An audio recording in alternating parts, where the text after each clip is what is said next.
Right, well, this could all go horribly wrong. I'm recording live, no script, and I'm using my laptop's microphone, which is not the greatest, but hopefully you can hear me okay.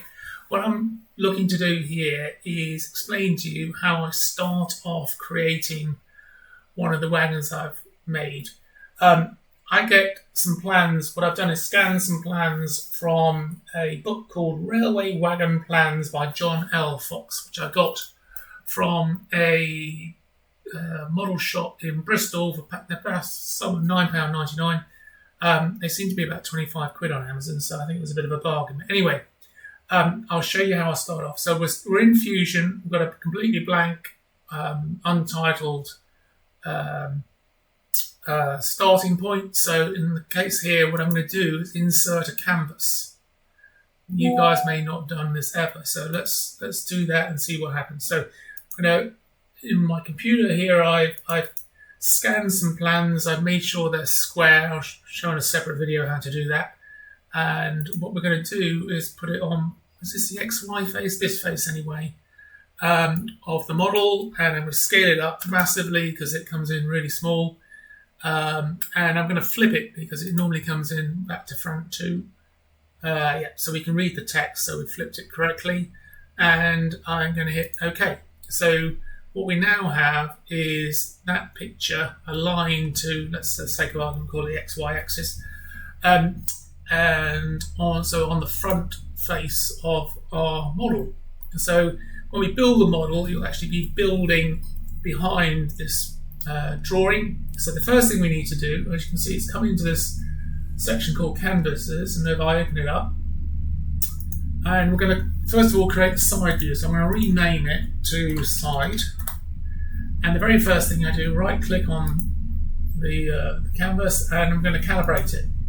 What calibrate does is set the drawing to be a particular scale. Now you can see on this drawing here that I scanned in, it's got a scale on it of 0 to 6 meters. And by calibrating, I'm going to scale this drawing exactly to full size. So when I draw produce the model, design the model, it's going to be full size. And when I print it, I'm going to have to scale it down by 120 to print it right. So we click on, I'm going to zoom right in. Much easier to do. Click on the 0, click on a second point, and this is all that the calibration entails. And you'll see over here that's coming out at 3.9 meters. So there's 1,000 millimeters in a meter. So we need to change that. So we're going to put it in as 6,000. Makes it even bigger. So 800 made it quite big, but it's now what we've now got there is that drawing in our model. Not that we've got much of a model yet. 1-to-1 scale. But what we want to try and do is set it so the corner of the wagon is at the origin. So if I turn on the XYZ origin, you can see we want the corner of the wagon to be right in the middle of that dot there. So what we need to do for that is right click on it and edit the canvas. One of the things we can do when we edit canvas is make it more or less opaque. So if I turn that up, you can see the drawings come out much more strongly. But as our model's going to end up behind the canvas, if we have it on full 100 on the opacity, you're not going to be able to see the model. So let's leave it about, for the purpose of this, let's have it quite high. And then we're going to move that canvas to somewhere close to the origin. So if I drag the whole thing down, and so we want it probably in one of the sort of corner there. So if I say OK to that, and then we zoom in a bit. So my intention is to have that there, where the pointer is. So we need to move it a little bit. Now, if I edit the canvas again, that movie thing is way off the drawing. So what I can do is just go straight into the X and Y axis and shift it that way. So on the X axis, we want to shift it one way. And I always guess it wrong, so let's try 25. Whoa, got it right. Okay, so that's looking about right, maybe a bit more. 27, yeah, that looks spot on. So we then go to the Y. I want to shift it down, so who knows where that's going to be. Let's say 20. Oh, I'm getting pretty good at this. Right, now one feature of this, if I go back to the X, and I've shifted it 27, but if I should say change that to 28, it shifts it massively, and what happens is it resets, effectively X is 0, so that's shifted it 28 the wrong way. So if I change that back to minus 28, but without moving it, well, that's not going to work. If I change it to 0, we're back to where I've shifted it to correctly. So a bit of a quirk of the way this system works. It looks like you need to alter 28, but if it's not quite right, the answer is no. So now I shift back to Y, it's effectively on 0. So I want to shift it a little higher, and probably minus 1. Might do it. Yeah, that's pretty spot on. So what we now have is that drawing is 1-to-1 scale, so full scale, and the start point is right on the axis. So that's pretty funky. So what we can then do is start drawing our model. So almost all the time what you do is create a sketch. So we'll create a sketch, we'll put in quite a simple rectangle to start drawing the chassis, move it right across over here somewhere. Let's zoom in there and go to there. Yeah, so sometimes we're getting into how thick the line is on the drawing. But right, so what I then do, keep the pointer where it is and then scroll back so I can see the numbers.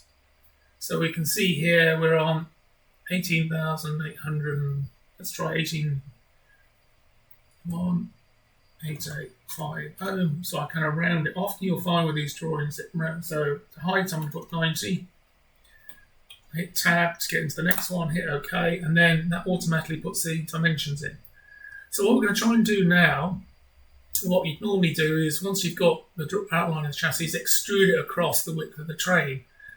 But we've got a drawing on the front of the train, but we haven't got any idea how deep the train is. So what we're going to do is put in another drawing. So that drawing there has got a top view and it's got a side view. And what we could do is an end view. So the other drawing I had that. So let's go insert another canvas from my computer, and we're going to go for this plan 2. And for this one, we want to put it on as an end view, so we want to put it here, which is fine. Again, just to give it some approximately okay, and then flip it again because you can see the text comes out okay, so it comes in backwards, and hit OK. So that's put the end view drawing in, and as we did with the front view, the first thing we want to do is calibrate that drawing. So let's turn off the side view for a moment. We're going to rename this end view, and we want to calibrate this one. So we right click again, calibrate, and zoom in.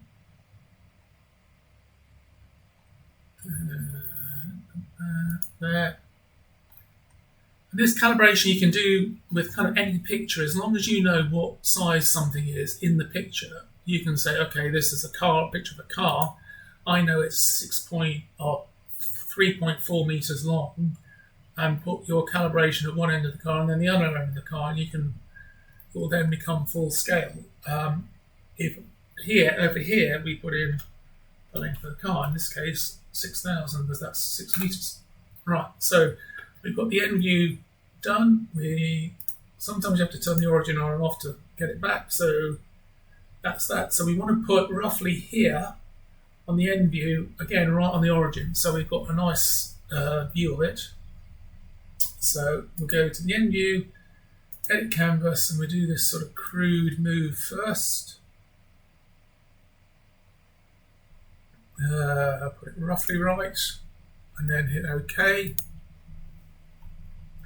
Zoom in quite a lot on that bit. I'm going to put that end view, let's say that's the wagon on the side, so I'm going to put it kind of there, where that intersects. So let's go edit canvas and move it. So again, we're going to do this with moving with X and Y. So Y, let's try 100. gone the wrong way. Minus 100, not too much. Minus 80. Oh, spot on.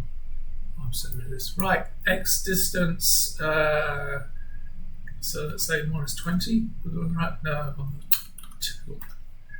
20. Make it up to 40.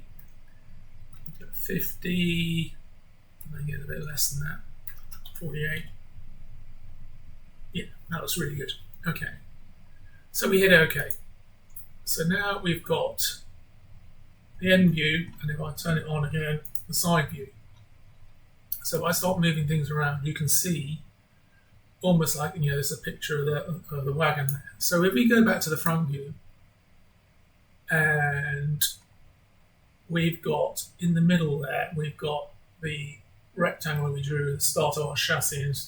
Normally I draw a lot more of the chassis on the front before I extrude it, but let's try extruding that. So we go for extrude the chassis. And normally when you do these sort of things, you've got to have some measurements in your head, or you've got a ruler out to work out how wide it should be and that sort of stuff. This is kind of simpler than that. So we've got the chassis there, and I've managed. I haven't selected the profile. So right, let's select the profile of it. Now we've got a nice little arrow that we can shift around, or we can type in a number. So what we're going to do is go to the left view, and we can still see that arrow. So what we can do is actually drag that across, and we can keep on dragging it across until we get exactly, not by a number, but by looking at the drawing, lined up with there. So let's go 2440, and I might even double type that in because sometimes it likes doing that, and I hit return, and there I've got the start of my chassis for this wagon. And if I move the view a bit, and then if I just turn off the canvases, you can see we've just got a slab of plastic, or what will become plastic. And that's how I do my drawings. And clearly what you can also do for doing like the length of the buffers, you can do a top-down view and add that to the bottom face of this. But that's where we'll finish for now. Hopefully that gives you some idea of how I do this. Thanks a lot.